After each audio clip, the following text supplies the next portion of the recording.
The office was dark, the city 30 floors below, and Paul's back had just met the leather couch with Clinton's hand pressed firm against his chest. His glasses sat crooked on his nose, his wrists were looped in silk, and the most powerful man in the building was on one knee, leaning in like a question Paul had no business answering. He should have said stop. He didn't say a word. If you're coming across this channel for the very first time, please do well to subscribe, like, and share, because this is a channel that tells genuine love stories you do not want to miss. The new boss asked him for a favor in the dark. Then everything changed. Paul had stayed late finishing the quarterly report when Clinton's office door swung open. No words, just a look, steady, deliberate, devastating. Clinton crossed the room in 4 long strides, placed one large hand on Paul's chest, and walked him gently backward until the back of Paul's knees met the leather couch. He sat. He had no choice. His glasses tilted crooked on his nose. Clinton, 6'3", bald, dark as midnight and built like someone had sculpted him out of sheer ambition, reached down and loosened Paul's top button. Then the second, then the third. Paul swallowed hard. The Lagos skyline glittered through the floor-to-ceiling window behind him, indifferent. "Sir," Paul started. "Clinton." The correction came low, almost a growl. Clinton pulled his own tie loose from his collar, the silk whispering as it slid free. He reached for Paul's wrists, gently, always gently, and looped the tie around them once, twice, forming a loose knot. Paul's breath caught. His glasses were fully crooked now, and he couldn't fix them. He didn't try. Clinton lowered himself to one knee, the tattoos along his forearms, deep Adinkra symbols and Lagos coordinates, flexed as he steadied Paul's bound hands. He leaned forward, slowly, his face inches away. "Tell me to stop," he whispered. Paul said nothing. Paul wore his most professional shirt on Monday. He also wore the memory of Friday night underneath it. He arrived at Meridian Holdings at 7:45, 15 minutes before anyone else, because he needed the silence to reconstruct himself. He straightened his glasses, smoothed his hair, and sat at his desk like a man who had absolutely not spent Friday evening with his wrists tied in his boss's tie. Clinton arrived at 9. Paul heard the lift before he saw him, that particular hush that settled over the open-plan office whenever Clinton walked in. Conversations dropped half a volume. Back straightened. Clinton moved to the floor like weather, nodding once here, acknowledging a report there, his charcoal suit immaculate, his expression sealed. He did not look at Paul. Paul told himself this was fine. Then Clinton stopped at his assistant's desk, said something quiet that made her laugh, and walked into his corner office without once glancing toward strategy. The glass door clicked shut. Paul exhaled. "You all right?" Saad from finance leaned over her partition. "You look like you've seen HR." "I'm fine," Paul said. "Just tired." At 11, Paul's screen lit up. An internal message from C. Okafor. Report on the Abuja merger. My office. Noon. Paul closed his eyes for 3 seconds. Open them. Typed, understood. He knocked on the glass door at exactly noon. Clinton was standing at the window. Lagos spread beneath him like a map of his own ambition. He turned when Paul entered. For a moment, they simply looked at each other. "Close the door," Clinton said. Paul did. "The report," Clinton said, moving to his desk. "Yes." Paul set the folder down. Their fingers didn't touch. The distance between them was professional, appropriate, entirely correct. Then Clinton looked up and said quietly, "You're wearing the blue shirt." Paul blinked. "It's gray." "I know," Clinton said, and returned to the report. Paul walked out with his heart in his throat and his glasses perfectly straight. He was in enormous trouble. It started with the smallest things. A hand resting briefly on Paul's shoulder during a team walkthrough. Clinton's palm warmed to the fabric, gone before anyone could register it. A coffee placed on Paul's desk without explanation. Exactly how he took it. Black, 1 sugar, hot enough to mean something. During the Thursday board meeting, Paul was presenting the Abuja figures when Clinton, seated at the head of the table, reached over to adjust the slide remote Paul had set down. His thumb grazed the back of Paul's hand. Just once. Paul lost his place in the presentation for exactly 4 seconds. Nobody noticed, or so he thought. After the meeting, Emeka from legal fell into step, beside him in the corridor. "The boss doesn't usually sit that close to presenters," Emeka said casually. He was reviewing the slides. Paul said, "Mm." Emeka smiled at nothing in particular and peeled off toward the lift. Paul pressed himself into the kitchen alcove and breathed. That evening, Clinton texted from an unsaved number Paul somehow already knew. Dinner, not a request. They went to a quiet spot in Ikoyi, tucked behind Bougainvillea, where the lighting was low and the tables were private. Clinton came without the suit jacket, his white shirt open at the collar, the edge of a tattoo visible above the cuff. He looked unfairly beautiful. "This is a bad idea," Paul said before the drinks arrived. "I know," said Clinton. "We work together. You're my superior. I know that too. So why are we here?" Clinton looked at him across the candle. "Because I couldn't concentrate on a single thing today, except you." Paul picked up his water glass. "Put it down. That's not a good enough reason." "No," Clinton agreed, "but it's the honest one." Paul should have left. He had reasons, bullet-pointed and logical and entirely sensible. He stayed until midnight. On the drive home, alone in his car, he touched the back of his own hand where Clinton's thumb had been. Still warm, he imagined, still warm. They developed a private language made entirely of restraint. A specific look across the conference table. "That meant I haven't stopped thinking about you." Clinton clearing his throat before Paul's name and meetings. A tiny tell only Paul decoded. Paul leaving his office door at a precise angle that meant come when the floor empties. And Clinton always came. They were careful. Lagos offices ran on gossip the way generators ran on fuel, efficiently and without mercy. Meridian Holdings had 32 floors and approximately 300 employees who had nothing better to do between 3 and 4 p.m. than observe, speculate, and report. So they were careful. Quick. A hand on a jaw in the copy room. 15 seconds. No more. Clinton pulling Paul into the stairwell on the 29th floor once. Just once. Press his forehead against Paul's and staying there, breathing, saying nothing, needing nothing except the closeness. Paul's glasses fogged slightly. Neither of them laughed. It wasn't funny. It was necessary. They ate lunch separately. They copied each other on emails professionally. They disagreed in meetings, genuinely, because Paul had opinions and Clinton had the dangerous habit of respecting them, and nobody could read the disagreements as anything other than business. But Paul knew.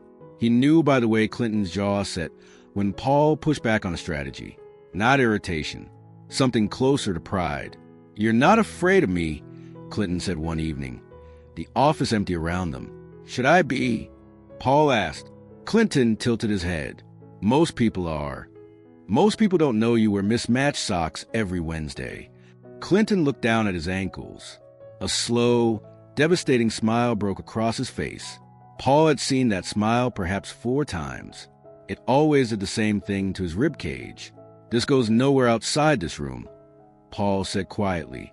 Not for the first time. Clinton's smile faded. He nodded, but his eyes said something else entirely. Something that felt dangerously like eventually. Her name was Zara Mensah, and she arrived from the Accra office on a Tuesday with a presentation deck.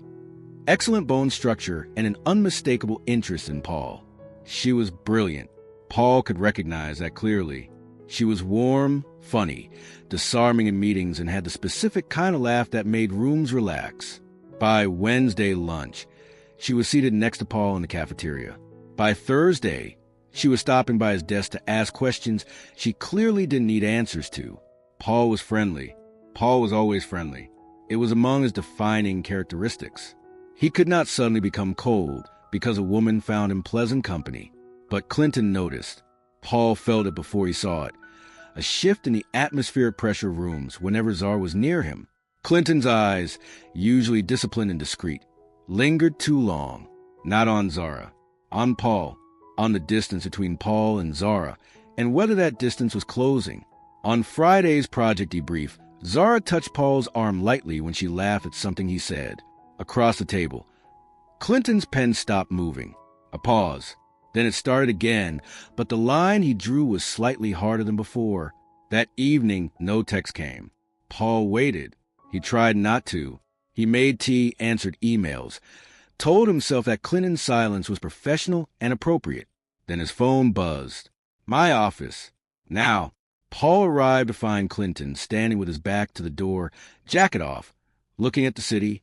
She's visiting for 2 weeks. Paul said carefully, I didn't ask. You didn't have to. Silence. Clinton, are you interested in her?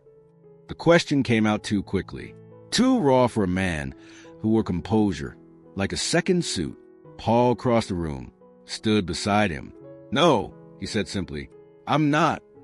Clinton said nothing for a long moment. Then, I don't like how that felt. I know, Paul said. I don't have the right to feel it. I know that too. But Paul's hand found Clinton's in the dark space between their bodies. And they stood there, not kissing, not talking, just holding on. It was the office Christmas party that cracked everything open. The rooftop was strung with lights. The bar was open. Meridian staff loosened ties and laughed too loudly and remembered they were human. Paul stood with Emeka and 2 others from Strategy, comfortable, relaxed, his glasses slightly pushed up his nose from laughing. Zara appeared beside him and handed him a drink he hadn't asked for. You clean up, she said, looking at his fitted navy blazer. You're kind, he said. I'm honest, she corrected, and smiled directly at him. Across the rooftop, Clinton stood with the directors. He was not looking at the directors. Later, Paul would understand that what happened next was a collision of too much unsaid, too much contained, too much pretending. Clinton crossed the rooftop. He arrived at Paul's side and greeted the group. Smooth, authoritative, perfectly normal. Then he said, to Zara specifically, your Accra report had a projection error on page 12. I'd like it corrected before the Monday meeting. The temperature dropped. Zara blinked. Of course, sir. I'll see to it. Clinton nodded and left. Paul made his excuses and followed him to the stairwell. That was unnecessary, Paul said, voice low. It was accurate, Clinton replied. You embarrassed her. I corrected a work error. Clinton, Paul pulled the stairwell door shut behind him. You were jealous. At the office party. In front of people. Clinton turned. And what if I was... We agreed. I know what we agreed. Clinton's voice cracked to the edges. I know exactly what we agreed, Paul. I helped design the agreement. I know every word. Then why? Because it's getting harder. He said it like a confession, like it cost him. Every day it's getting harder, and I don't know what to do with that. Paul stood in the stairwell light, his heart somewhere on the floor, and said nothing, because he understood. He just didn't have a solution either. The breakup, if it could be called that for something never officially named, happened on a Wednesday. It started with a rumor. Someone, no one ever confirmed who, had seen them in the stairwell at the party. Nothing explicit, nothing provable. Just, have you noticed how Okafor always ends up wherever Adeyemi is? Just interesting, isn't it? Just enough. By Monday, the whispers had texture. By Tuesday, they had names. Paul walked into a meeting, and the energy shifted, not dramatically. Lego's office workers were professionals, but he felt it, the slight rearrangement of eyes. A sentence that paused when he entered. Sada's smile that lasted a half-second too long. He went to Clinton's office and closed the door. They're talking. Clinton was already standing. He had heard. Nothing is confirmed. It doesn't need to be confirmed to damage us both. Paul, this is my career. Paul's voice was steady, but his hands weren't. He pressed them flat against the desk. I worked for 6 years to get to this position. I will not have it defined by a scandal. Clinton's face did something complicated. Is that what this is to you? A potential scandal? That's not what I said. That's what I heard. The silence between them was different from all the other silences. Heavier, irretrievable. I think we need to stop, Paul said. Clinton looked at him for a long time. The city was doing its loud, indifferent thing outside the window. Somewhere on the floor, a phone rang and rang. If that's what you need, Clinton said finally, it's what makes sense. I didn't ask what makes sense. His voice was quiet, controlled, devastated. Paul picked up his folder, walked to the door. Paul. He stopped. I wasn't playing, Clinton said. I need you to know that, whatever you decide, I was never playing. Paul nodded once, walked out, sat at his desk, opened a spreadsheet, stared at nothing for 40 minutes. Paul submitted his resignation on a Friday morning, 2 weeks' notice. A calm, professional letter that thanked the company, cited personal development as his reason, and gave no one anything to work with. By noon, the floor knew. Abrupt, said Emeka. Suspicious, said someone from legal. Smart, said Saad quietly, looking at Clinton's closed office door. Clinton did not come out of his office for most of the day. His assistant brought him coffee twice. Both cups returned untouched. At 4 p.m., an email arrived in Paul's inbox. No subject line. From C. Okafor. You don't have to leave. Paul stared at it. Typed back, yes, I do. 3 minutes passed. This isn't the solution. It's the only one I can see. I could step back. Transfer your reporting line. Paul's fingers hovered over the keyboard for a long time. Then he typed, It's not about the reporting line, Clinton. It's about me. I need to know who I am outside of this building. Outside of you. No reply came. He hadn't expected one. His 2 weeks were professional, unremarkable, and quietly agonizing. Clinton was in every meeting, present and composed, treating Paul with the same precise, respectful distance he gave every senior staff member. Paul matched it at his farewell drinks. Low-key after hours, the team around a table at a bar downstairs. Clinton did not attend. He sent a brief, gracious message to the group chat. But when Paul returned to clear his desk at 9 p.m., one item sat on top of his pack box that hadn't been there before. A silk tie, charcoal gray. No note. Paul picked it up, pressed it briefly to his chest. Then he packed it with everything else and walked out of Meridian Holdings for the last time, nodding at the security guard and stepping into the warm, chaotic, indifferent Lagos night. He did not look back. He wanted to. Terribly. But he did not. 3 months later, Paul was thriving. He told himself this often enough that some days it was true. He had joined Crest Advisory. Smaller than Meridian, hungrier, ambitious in the ways that matched him. His office at Good Light. His team was sharp. He was head of strategy again, this time with a seat at every important table. He wore his glasses with more confidence now, grew a light beard that his mother hated, and his colleagues complimented. He did not look at Clinton's LinkedIn. Mostly, occasionally he'd open at midnight and study the profile photo, professional, severe, unrevealing, and wonder if the mismatched Wednesday socks were still a thing.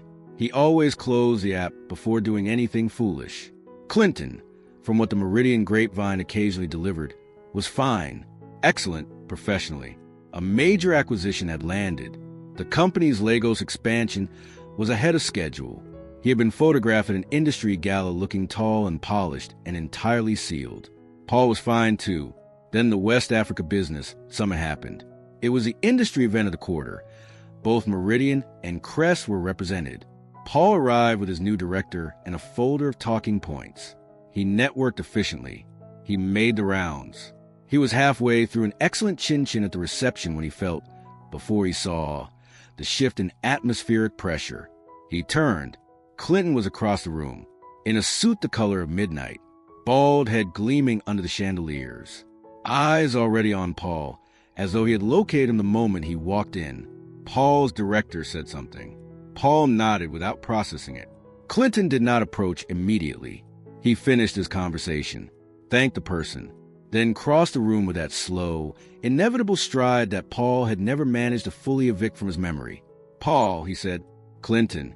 They stood a foot apart in the middle of the most well-attended industry event of the quarter. You look well, Clinton said. You look... Paul adjusted his glasses. The same. A slow exhale from Clinton. We should talk. This time, Paul didn't say this is a bad idea. He said, yes, we should. They met on a Saturday. Neutral ground. A cafe in Victoria Island, sunlight, actual coffee. No ties available for anyone. Clinton arrived first. Paul saw him through the window, large hands wrapped around a small cup, looking strangely, almost vulnerably human without the corporate scaffolding around him. He was wearing a simple black shirt. The tattoos on his forearms were visible. He looked like himself. the version underneath the suit. Paul pushed the door open. They talked for 3 hours. Not about the past first, about work, about growth, about the industry summit and the people there, about Paul's new role and Clinton's acquisition. They talked like two people who respected each other enormously and had never quite figured out what to do with that. Then the coffee cups were empty and Clinton said, "I missed you." Paul looked at the table. "I missed you too. I'm sorry for the stairwell, for the Christmas party, for making you feel like you had to leave." "I don't think I had to," Paul said slowly. "I think I was scared of being seen, of what it meant to be known. And now," Paul looked up, "I'm at a different company. You're at a different company. No reporting lines. No policies between us." He paused. "Just two people who have been extremely terrible at pretending they don't care about each other." Clinton set down his cup. "So what do we do?" "I think," Paul said, "we stop pretending." Clinton's smile arrived slowly, like sunrise, not dramatic, just inevitable. He reached across the table and touched the back of Paul's hand. The same spot. Paul looked down at it, looked up. "People will see," Paul said. "Let them," said Clinton. It was a busy cafe on a Lego Saturday. No one was paying them particular attention. And even if they were two men, one tall and tattooed and impossibly handsome, one with neat hair and slightly crooked glasses, holding hands across a small table meant nothing and everything simultaneously. Paul turned his hand over. "Held on. Same company is complicated," he said. "Different companies is fine," Clinton replied. "Dinner tonight?" Paul asked. "Dinner tonight," Clinton confirmed. Outside, Lagos was its full, magnificent, complicated self, loud and bright and completely uninterested in their small, private revolution. But Paul felt it, the specific freedom of being seen and choosing not to hide. He straightened his glasses. Clinton paid the bill, and they walked out into the afternoon together, unhidden, unashamed, and entirely, finally free. And that is where we leave them. Two men, one small table, one city that never stops moving, and a love that survived silence, secrets, heartbreak, and every reason it should not have worked. Paul kept the tie. Clinton paid the bill. And Lagos, loud and beautiful and unbothered as always, let them walk out into it together, finally free. If this story moved you, if you felt every stolen glance and every painful silence, then you already know this channel is your home. We tell love stories here that do not ask permission, stories with depth, heat, and real African soul. Drop a comment right now and tell me your favorite moment from this story. Was it the stairwell, the Christmas party, that charcoal tile left on the box? I want to know which part broke you just a little. Like this video if Clinton and Paul deserved their happy ending, and honestly, you already know they did. Now, share this with someone who thinks love stories like this don't exist. Show them that they are wrong. And if you're not subscribed yet, what are you doing? Hit that button, ring the bell, and come back because the next story is already in the works and I promise you it hits just as hard. For exclusive early releases and full story access, the membership link is below. Your seat is open. Come in. Until next time, keep watching.